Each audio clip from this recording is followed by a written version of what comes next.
రోజులుగా కూడా ప్రొటెస్ట్ జరుగుతూనే ఉన్నాయి. మరి ప్రభుత్వం ఏం చెప్తుంది? రవాణా శాఖ మంత్రి కావచ్చు, సీఎం రేవంత్ రెడ్డి కావచ్చు, ఆటో వాళ్ళ గురించి ఏం చెప్తుంది? ఈ ప్రొటెస్ట్ అయితే చాలా రోజుల నుంచి జరుగుతుందన్నా. అదే మేము వస్తున్నాము, మన ఆర్టీ ఆఫీస్ వెళ్తున్నాము, రవాణా శాఖ మంత్రి దగ్గర వెళ్తున్నాం, అందరూ వెళ్తున్నాము, లెటర్స్ ఇస్తున్నాం, కానీ మాకు ఏం పట్టించుకుంటలేరు వాళ్ళు. ఒక్క మాట వింటలేరు. సరే సరే అంటారు, పంపిస్తారు. ఒక రోజు 2 రోజులు డిస్ట్రిక్ట్ ఆటో గురించి చెప్తున్నాము. మా సిటీ ఆటో 5,50,000 ఉన్నది, డిస్ట్రిక్ట్ ఆటో 2,50,000 ఉన్నది. అదే మాకు పర్మిట్ అని ఉన్నది, పర్మిట్ మీద 3 లక్షలు ఎక్కువ ఎక్స్ట్రా తీసుకుంటారు. అదే డిస్ట్రిక్ట్ ఆటో వచ్చి ఇక్కడ నడిపేసి మా కారోబార్ మొత్తం ఖరాబ్ చేస్తున్నారు. అదే మేము ఒకటే చెప్తున్నామన్నా, కి డిస్ట్రిక్ట్ ఆటో బ్యాన్ చేయాలి, సిటీలో బ్యాన్ చేయాలి. ఇది ఆల్రెడీ ఒక యాక్ట్లో ఉన్నది, డిస్ట్రిక్ట్ ఆటో పర్మిషన్ లేదు ఇక్కడ, కానీ అయినా నడిపిస్తారు. ఈ ఆటో వాళ్ళు అని ట్రాఫిక్ పోలీసులు అని ఎవరు పట్టించుకుంటలేరు. చూసి కూడా చూడకుండా వెళ్ళిపోతారు వాళ్ళు. అయితే మేము వచ్చే రోజుల్లో చాలా పెద్ద ధర్నా చేయబోతున్నాం. ఈసారి అయితే మేము ఆర్టీఓ ఆఫీస్కి వచ్చినాం, ఖైరతాబాద్కి. ఇక్కడ ఒక లెటర్స్ ఇచ్చినాం, దీని మీద యాక్షన్ తీసుకోవాలని. ఏం చెప్పాలి ఇంకా, మేమైతే లెటర్స్ ఇచ్చినాం, దాని మీద యాక్షన్ తీసుకోరా చాలా సార్లు ఇచ్చినాం. ఈ లాస్ట్ అండ్ ఫైనల్ ఇలా ఇచ్చినాం. ఇక ఈ తర్వాత వినకపోతే, మా కష్టాలు వినకపోతే ఇక మేము రోడ్ల మీద దిగుతాం, రాస్తా రోకలు చేస్తాం, మొత్తం ఆటో మొత్తం స్ట్రైక్ చేసేస్తాం. మొత్తం ఆటోనే కాదు, మొత్తం రోడ్లన్నీ జామ్ చేసేస్తాం. మొత్తం రోడ్డు మొత్తం రవాణా మొత్తం జామ్ చేసి పెట్టేస్తాం. అదే మొత్తం సిగ్నల్స్, మన సెక్రటరేట్ మొత్తం జామ్ చేసి పెట్టేస్తాం. ఇక మేము ఇవాళ 300 నుంచి 400 మెంబర్స్ వచ్చినాం, 300 నుంచి 400 మెంబర్స్ వచ్చినాం. రేపటి రోజు మా మాట వినకపోతే మేము 40 నుంచి 50,000 మంది వచ్చి మొత్తం రాస్తా రోకా చేసేస్తాం, జామ్ చేసేస్తాం. ఒక 15 days టైం ఇచ్చినాం మేము. ఇక తర్వాత వాళ్ళ ఇష్టం, స్పందించకపోతే మేము ఎట్లా చేయాలో అట్లా చేస్తాం. ధర్నాలు, రాస్తా రోకా మొత్తం చేస్తాం. సార్, ఆటో అంటే హైదరాబాద్ ఆటో ఆటో వాళ్ళ వాల్యూ ఏందో తెలుసా? ఒక చిన్న పిల్లోడు, ఎల్కేజీ పిల్లోడు అయినా ఆటోలో వెళ్ళాలా స్కూల్కి, ఒక గవర్నమెంట్ ఎంప్లాయీ అయినా ఆటోలోనే వెళ్ళాలా, ఒక రిటైర్డ్, ఒక ఉద్యోగి, ఒక ఆరోగ్యం బాగాలేకపోతే ఒక పేషెంట్, ఎవరైనా సరే ఆటోలనే ముఖ్యం. ఆటోలనే ఫస్ట్ ప్రిఫరెన్స్, ఫస్ట్ గుర్తుకొచ్చేది ప్రతి ఒక్కరికి ఆటోనే.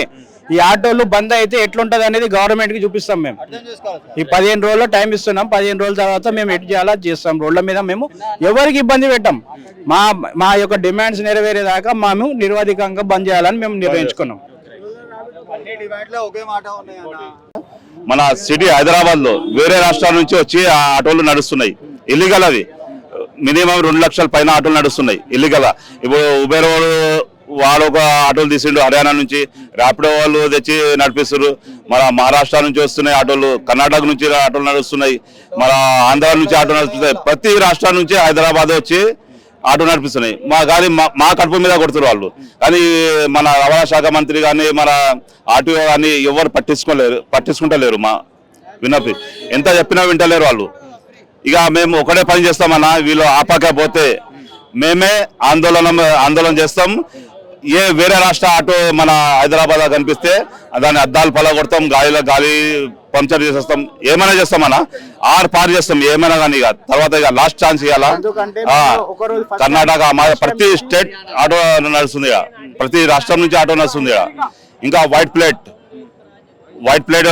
బైక్ నడుస్తున్నాయి. వైట్ ప్లేట్ ఇట్లా మేము గవర్నమెంట్ కి ట్యాక్స్ కడుతున్నాం. మీరు ఎల్లో ప్లేట్ పెట్టి నడిపేయండి బైక్లకి, ఎందుకు పెడతలేరు వైట్ ప్లేట్? మా ఇంటికాడ ఒక ఆయన ఉంటాడు, మా సాఫ్ట్వేర్ ఇంజనీర్, ఆయనకి 90,000 జీతం ఆయనకి. అయినా పొద్దున్న జల్దీ లేచి మన బైక్ నడిపించుకుంటా పోతాడు, ఓలా ఊబర్ ర్యాపిడో కొట్టుకుంటా పోతాడు. మళ్ళీ సాయంత్రం ఓలా ఊబర్ ర్యాపిడో కొట్టుకుంటూ వస్తాడు. ఆయన అడిగిన, సార్ మీరు ఎందుకు సార్ ఇంత జీతం ఉన్నది, మీరు మళ్ళీ బైక్ నడిపిస్తారంటే ఆ సార్ చెప్తుండు, అదే ఏమైంది భాయ్, నేను నడిపించుకుంటా, నాకు కోటర్ పైసలు వేస్తున్నాయి, నాకు ఖర్చు పైసలు వెళ్తున్నాయి అంటుడు. అని భాయ్ మీరు కోటర్ చూస్తుండ్రు, కానీ మా పిల్లలకు అన్నం కోసం మేము 2 పూటల అన్నం కోసం మేము కష్టపడతాం, అది చూస్తలేరు మీరు. భాయ్ మా ఇల్లు నడిచేది ఆటో మీదే, మీరు కోటర్ తాగడానికి మీరు ఆ బైక్ నడిపిస్తున్నారు. కొంతమంది బైకులు నడిపిస్తారు కాలేజ్ పోరాళ్ళు, కాలేజ్ పిల్లలు, షో గురించి ఆడపిల్లలు కూర్చుంటారని, వాళ్ళ సిగరెట్లో పైసలు వస్తారని. కానీ మేము ఆటో వాళ్ళం, మేము మా కడుపు కోసం, మా పిల్లల కోసం కష్టపడుతున్నాం. దాని మీద మా కడుపు మీద కొడుతున్నారు మీరు. అదే ఎల్లో ప్లేట్ పెట్టాలన్నా, మన బైక్ ఎల్లో ప్లేట్, యూనిఫామ్ ఉండాలి. హెల్మెట్ మీద ఏ కంపెనీ నడుస్తుంది, ఓలా ఉబేర్ ర్యాపిడో, ఆ కంపెనీ హెల్మెట్ ఉండాలి. అయితే అప్పుడు ఈ ఇల్లీగల్ గా నడిపిస్తారు వాళ్ళు బంద్ అవుతారు. రాష్ట్రాల బండ్లకి మేము వ్యతిరేకం అంతే కానీ డ్రైవర్లతో మాకు వ్యతిరేకం లేదు.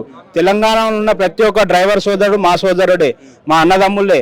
వాళ్ళని కూడా మేము రిక్వెస్ట్ చేసేది ఏంటంటే, మీరు కూడా డిస్టిక్ బండ్లు ఇల్లీగల్గా నడుపుతున్నారు, అది మీకు తెలుసు. అటువంటి బంద్ చేసి సిటీ బండ్లు తీసుకొని పర్మిషన్ తీసుకొని నడుపుకోండి.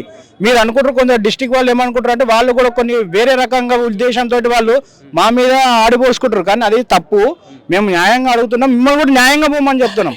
మీరు కూడా సిటీ పర్మిట్ ఆటోలు తీసుకొని నడుపుకోండి. మేము డ్రైవర్లకి వ్యతిరేకం కాదు, బండ్లకు వ్యతిరేకం. బండ్లు ఏవైతే ఉన్నాయో పర్మిషన్ ఆర్టీఓ రూల్స్ ప్రకారమే నడపండి అని మేము చెప్తున్నాం అంతే.